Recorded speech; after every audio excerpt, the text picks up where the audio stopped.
might like some cherry pie, and I couldn't blame you. Go ahead and try a slice, 'cause I'm not here to shame you. Oh, goodness, no! Ah! Huh. Neat! So, like the new look? Yeah, I figured it was time to refresh myself, but you didn't click on this video to see what I look like. You're here because I'm talking about Mao Mao. I've got all I need to be a legend right here. If you want the short version of this, I love the show. Stop watching my video and go watch the show when you can. Do it! Yes, I am telling you to click off this video. That's how good I think the show is. Well, seen the Torbacon say ayo! Ayo! Well, seen the Leprechaun say yeah! So you're still here, huh? Okay, whatever. And it's at this point I need to warn you guys about the spoilers for this. Okay, well, if you're still here, even after I gave that warning, congrats, you are now agreeing that you can't get mad at me in the comments since I gave spoiler warnings. You and your stupid thoughtfulness can go to hell. I guess you want to know why the show is good. Well, let me put it like this. It's a breath of fresh air. From the shows of Adventure Time, Teen Titans Go, and even Steven Universe. I got this. Give me that ukulele. Give daddy some sugar. There's just something about MaoMao that really hits home with me. It just works. Before we can really talk about what that thing is, I think we need to talk about what the show is about. We follow the titular character, MaoMao, and his ally, Badgerclops, as they come across the Pure Heart Valley. See? We took down the pirates and everything went exactly according to plan. I'm okay, I just got the wind knocked out of me. Which is filled with a ton of overly cute critters called the Sweetie Pies? Hiya! What? What is this tiny uncooked dough ball with eyes? The tickles. These are your man cards. And now the duo, along with the aptly named Adora Bat. I'm Adora Bat. Well, the cuteness, it's too much. Act as the local sheriffs and defend the valley from giant monsters, cybernetic furry pirates, and con artists. free money. Oh, yes. If I had to describe the show, Mao Mao is an action slice-of-life comedy. And in all honesty, the show doesn't have an overarching plot. Although there is something going on behind the scenes, and it's something that I will talk about later in the video. But now that we've got the basic grasp of the show, I think it's best to talk about what makes Mao Mao such a breath of fresh air. Once we take down these sky pirates, our reputation will soar, and I'll be that much closer to the legend I'm destined to become. Dude, are you having that fantasy where your family loves and respects you, and you're also super buff? Told you that in confidence. It's cute, who cares? And that be the characters, more specifically Mao Mao himself. You see, unlike previous cartoons in the last few years, like I've mentioned earlier, Mao Mao has an energy that isn't with these characters like, say, Steven Universe. I'm not here to shame you. Oh, goodness, no! And that's due to the fact that Mao Mao actually has a goal in life. He wants to be a legendary hero, and he'll do anything to become one, even going about it in the most ridiculous way possible. Finally, the tiniest amount of salt and pepper. Ha!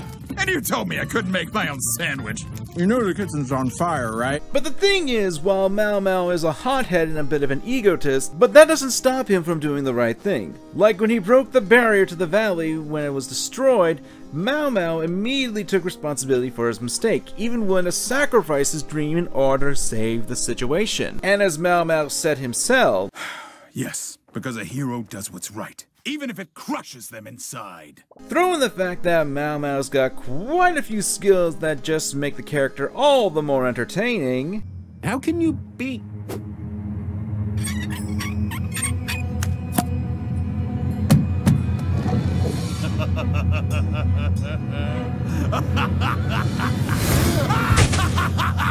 Besides, anyone who can make a reference to G-gundam... My body burns with a terrible fever, and it's your turn to feel the heat!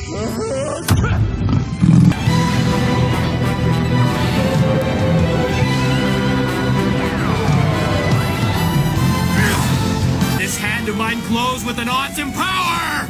Its burning grip tells me to defeat you! Take this! My germs! My virus! vengeance! Take this! My love, my anger, and all of my sorrow! Along with the music that sounds like it's from the old anime when you're performing Shining Finger. Look, I know, it's a 24-year-old reference that no one's gonna get unless you're old like me. How old did you say you were, Fossil? Oh, shut up! You're making me feel self-conscious. And that's the other thing, the show takes a lot of references to anime and its tropes, like the use of chibi designs of the characters, or using manga effects like speech balloons, blushes, and visible size. And again, the show likes to make references to Western animation, and as anyone who adores that sort of medium, it is glorious! And while most people who watch the show, most of the kids, wouldn't get the reference to something like the g-gundam part, it doesn't mean that the comedy comes from it wouldn't leave an impact, since it's more than just a quick-fire referential gag. There's context to the scene that doesn't just rely on the g-gundam reference to be funny. Mao Mao's sick, and he's using that weakness as an advantage. And considering... You see, that's how you do referential humor correctly. You just don't rely on the reference, you have to make sure there's another context to it. And there are other parts in the show that do this quite well. Like, here's an example. This right here is a special Torbaclon flute, passed down thousands of years ago by my great-great-grandpeep, who's half Torbaclon. This is a special leprechaun flute, which has been passed down from thousands of years ago from my great-great-grandfather who was Irish. Of course, there are other characters. Like Badgerclops, for the most part, acts like the straight man to Mao Mao's over-the-top personality. Albeit he's not without his own quirks. Violence is what got you stuck in that blob to begin with, man. So instead of harm, I'm gonna try a little thing called charm. Oh, good grief. Sometimes even cringeworthy. Sometimes the challenge isn't on the outside. Sometimes you need to find change within. Where did you get that? From within. That dumpster over there. The gross-out humor is few and far between, and it isn't all that detailed, and really isn't prominent like in other cartoons. Yeah, sorry, it's pretty clogged up in there. You're gonna have to pull it out. You're gonna have to use your flaps, Adora Bat. That's it. Yeah. Oh, that's it. Keep it coming. Yeah. That'll do her. Still gross though, and it still has that charm to it. And that leads us into our third character, Adora Bat. Oh, yeah. Get it. Well, my name's Adora Bat. I already told you that. I'm gonna sing a dance on a cardboard map. Got a yellow heart on my tummy like eating bugs because they're extra yummy. I'm gonna dance now. Dance. Yeah. As the name would imply, Adora Bat is a sweetie pie, and you would imagine that the design and character would give off that of a character that was way too annoying. And not going to lie, she does have her annoying moments, but Adora Bat is more charm to her than annoyance. Well, I'm gonna live with her in the forest with the other monsters. This is goodbye. The forest is that way. Okay. In fact, all the characters have charm to them as well. I'm gonna try a little thing called charm. Oh, good grief. Back to Adora Bat, while the energy can be seen as annoying, I can easily see that, yes, it can be more entertaining in my opinion, especially when you can see that Mao Mao is rubbing off on her. Monsters! I'll handle this! And unlike annoying characters, Adora Bat is actually very useful, and even saved the day in a unique way, by doing a magic show to destroy the monster and save the entire valley. Oh, it was nothing really. Humble to boot. Now you've really made us look like dumb jerks. How heroic. Honestly, the show has some really clever and comedic writing to it. It was nice to be loved. Once. I love you, Mao Mao. What's wrong? Nothing. It's just smoke in my eyes. Yeah. And as you would imagine, there's a bit more to the show other than the characters, and the writing in this makes me smile. And that would be the animation. I'm going in.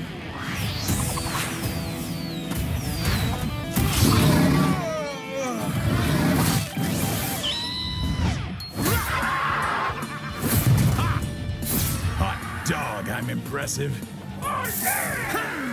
found scenes in the show that are just plain beautiful to watch in animated form, and I'd even say that it's probably one of the better animated shows I've seen from a Western audience in a long time. Now, I'm not saying that it has the variety of, say, The Wonderful World of Gumball, obviously, but this show certainly has its own personal flair, and it shines in the fight scenes. I'm not saying that it's world-breaking, but hot damn, I just love it. Unlike a lot of current Western animation right now, there's a lot of playing with the camera angles and certainly is easy on the eyes, which if you ask me is perfectly fine in that regard. I think that there'd be something I should point out. While the show has a lot of action to it, the show actually plays with its morals quite well. Like, an obvious few lessons that you can take on this are actually really good lessons that you don't normally see in kids shows. But not every problem that the group faces is a problem that can be solved with Mao Mao's oddly muscled legs. I've got all I need to be a legend right here.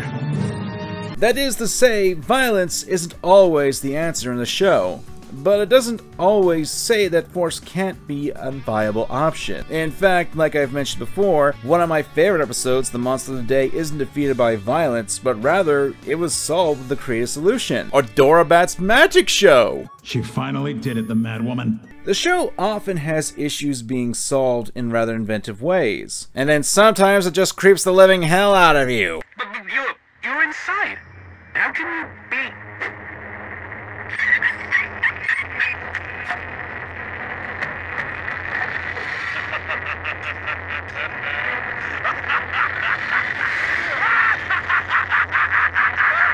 Like, seriously, what were you smoking? Rufus, you're my best friend!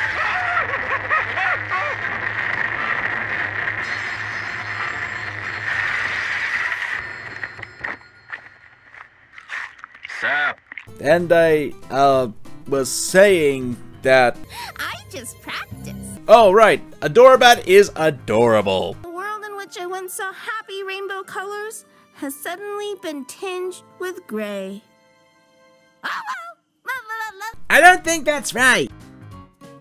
Now, as I stated before, there really isn't an ongoing story in the show at this point. However, the thing about that is there's an ongoing backstory of Mao Mao, and it's rather really deep when you go back to previous episodes and really think about it. Or maybe I'm just an idiot. I miss my conversations about llamas. Either option is viable. You see, in the first episode, we get this scene. Once we take down these sky pirates, our reputation will soar, and I'll be that much closer to the legend I'm destined to become. Dude, are you having that fantasy where your family loves and respects you, and you're also super buff? Told you that in confidence. It's cute, who cares? I initially thought that MaoMao was referring to his family and the heroes separately, but later, when we get to the episode Outfoxed, we get this. And then we handcuffed you and you took me to jail, and I became a true hero, and my sisters love me, and my dad finally! Stop! That hasn't happened yet! Oh, just got ahead of myself. And it actually made a lot more sense as I watched MaoMao's actions and why he has issues involving being accepted or even having self-esteem issues. It's not that Mao Mao doesn't have the skills or the power to become a hero. He clearly does. He just has a psychological tick to him that holds him back, and I find that to be an extremely admirable character trait. He's not perfect, and frankly, that's how you make a great and memorable character. Because contrary to what some people think, a character who has the weaknesses of nothing is actually very boring in my opinion. It's where you get to terms like Mary Sue and Gary Stu coming from. Is that like a personal attack or something? Yes. And those are never good. But unlike, say, Steven Universe, MaoMao's flaws aren't what I would consider annoying. In fact, I'd like to think that MaoMao's flaws are actually rather endearing, especially since he tends to be a bit more on the entertaining side, and that he doesn't come off as a brat. Hey guys, remember me? I'm the Mao Mao that's living in the now. Pow pow!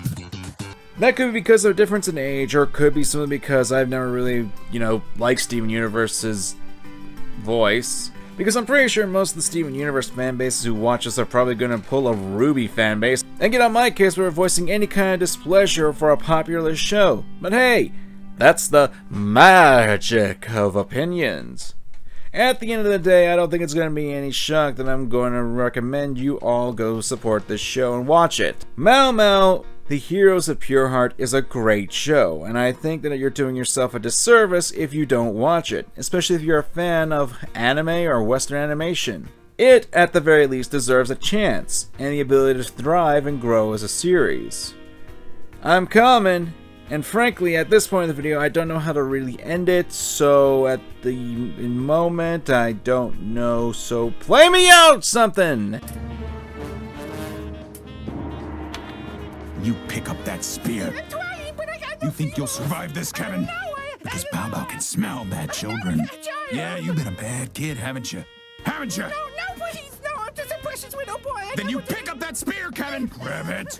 Grab it! That's more like it. Thanks for watching, and remember to examine your fandom.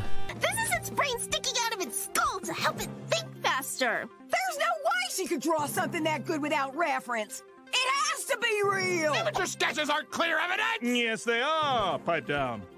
This amateur sketch resembles what many of you say the leprechaun looks like.